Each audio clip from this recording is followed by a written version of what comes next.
Paulina, hello. Hi. Congratulations, you're finally here. You've managed to you. open your takeaway as planned. Yeah, I mean, I don't think I've not, what's the word? It's fully not settled in my head yet. To me, I'm just living my life, like my everyday life, but it's just transition from home to come into a more commercial setting. And I mean, my friends around me are quite ecstatic and I'm just like, okay, it's just me, you know. But what sets it apart? So you've been operating from home. You've been licensed to operate from home for quite a long time. You've catered for 5 years now. Yeah. Why did you want to go commercial? Because it's always been a dream of mine to have my own restaurant. I mean, and also reason why I wanted to go commercial is to stop the pre-ordering, because sometimes when people want to eat food, they want it now. And whilst I was at home, you have to pre-order. That's due to the fact that I'm a mom and I've got kids to look after. So sometimes I can't be in the kitchen all the time. And the reason also why the pre-order came about is I was also studying to be a professional chef. So then I can't be in college and be there. And I've got a job as well. I'm a professional personal chef for footballers. So it's just, I'm trying to do all these little things, but it's just the one me in it and two hands and two legs. But I didn't realize you also catered to professional footballers. So firstly, let's talk about you chefing. I noticed you did a program. So what have you studied? Because you were already cooking anyway before you went into that program. What did you specifically go to do and why? I mean, it was just to put my name out there, you know, because I started there as it was a way to help me maintain my mental health, because I did suffer from a severe amount of depression, and then I started carrying a trait of bipolar. So then having 3 kids and no form of support at all, I had to find a middle ground. I had to find my balance, and being in the kitchen helped me find my balance. I mean, I came from being somebody who the less thing would just make me react to somebody who now is able to balance herself. Because when you're in the kitchen, you need to be able to be patient. You have to be very patient, concentrate. You have to try and, you know, be understanding, even though it can get a bit tough. But for me, it was a thinking process. Being in the kitchen is a thinking process, analyzing myself.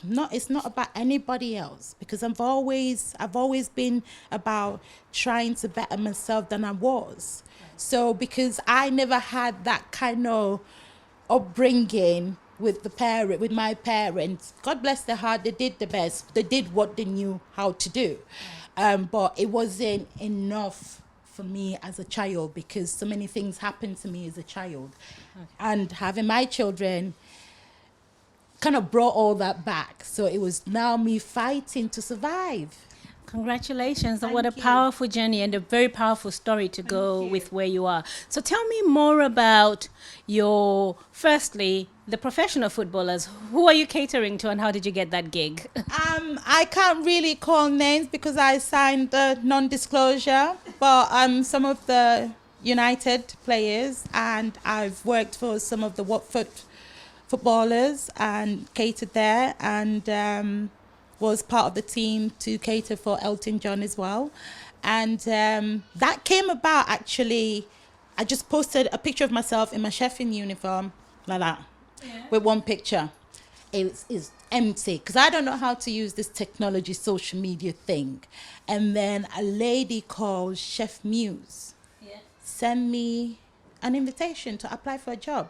So you catered for Elton John, just so in case people didn't hear that, you catered for Elton John, the Elton John. Elton John, yeah. Paulina, you've done amazing stuff. So when we're talking about your catering journey, you've got a very niche cuisine that you're targeting that's not as common here in Sheffield. Yeah. Tell us about what is your cuisine? My cuisine is African Caribbean.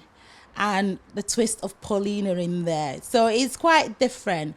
I tend to look at recipes and see if I don't like it, and I ask a couple of people what they think to it, and I think it could be better, then I go in there, because I like to mix the healthy with the non-healthy and take it out, and just simple things. Instead of using curry powder, use turmeric powder because of the health benefit that it carries and stuff like that. So for me, that's what it was about. And for personal reasons as well, because I was going through some severe difficult times health-wise, and again, it was just that I needed to eat my own food, but in the most healthiest way, and enjoy it, and actually say, this is nice, and then share it with anybody else that wants to try it. So it's a case of, if I can't enjoy it, then I won't make it for other people. Yes. Well done. I will not give people what I would not eat myself or give to my children, because I think that is very, very important. And not trying to put any businesses down, but because we live in such a fast world, we've lost that. That has lost along the way. So it's cutting corners and stuff like that. Likewise, I like to use fresh ingredients. As much as how expensive they might be, for me, it's just that I feel better knowing I give somebody something really healthy, and they really do enjoy it. So tell us how this is operating. This outfit here where we are, this amazing space, it's a takeaway. Yeah. So how does it work? What days? What should people expect to eat or buy from here? It's a takeaway, and we're based at 294 Shelves Mall, Krynkl, and we're open Wednesday, Thursday, Fridays and Saturday between the times of 12 and 4. Then 4:30 to 9 p.m. So you can walk in, and we're trying to set up our delivery as we speak, so people will be able to order our food online as well. And not only that, we're just here. I'm just excited. So what's the menu? It seems like a concise, good menu that people can remember and know what you have. What do you have on your menu? So we have our favorite smoked jerk chicken. Is our biggest seller. I mean, I took jerk chicken and turned it African. There's no way about it, because it just took me back home. We didn't have, if families don't have fridge freezers or stuff like that, electrical, they always smoked their stuff to preserve it. Like you have your smoked fish, your dry fish. I know people might say, oh, the smell is a bit this and that, but that's not about it. The taste, it completely changes the taste, and it adds more flavor to it. It's very potent. So I just, for one day, I was just at home, and I'm sick of the same old jerk chicken. What do I do? And I was looking in my cupboard, and I saw this big, massive smoked fish. So I said, oh, I need a smoker. And I remember my daughter going, this woman is always on something.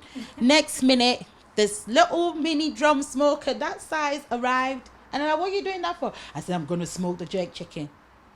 They was a bit confused at first until I did it. And then they tried it. Mm-hmm. And they're like, oh my God, Mom. I was like, you get it. That's how you do things. I said, you got to find the balance. So for the time being, Blessone's Kitchen is the only one that does smoke jerk chicken. You can have your normal jerk chicken if you want, but we prefer to stick with the smoke, because you can have it on its own. That's the beauty of it. You can make it in a sandwich. You can make it as a panini. You can make it as a salad. Just cut it up and put it in your salad and eat it. I'm saying all this stuff because I've done it. So you have fused African Caribbean cuisine with African cuisine in jerk chicken, and made this super African Caribbean chicken, jerk chicken. Jerk chicken. You showed us a few dishes. So there's fish. And then there's the jerk chicken here, the smoked one.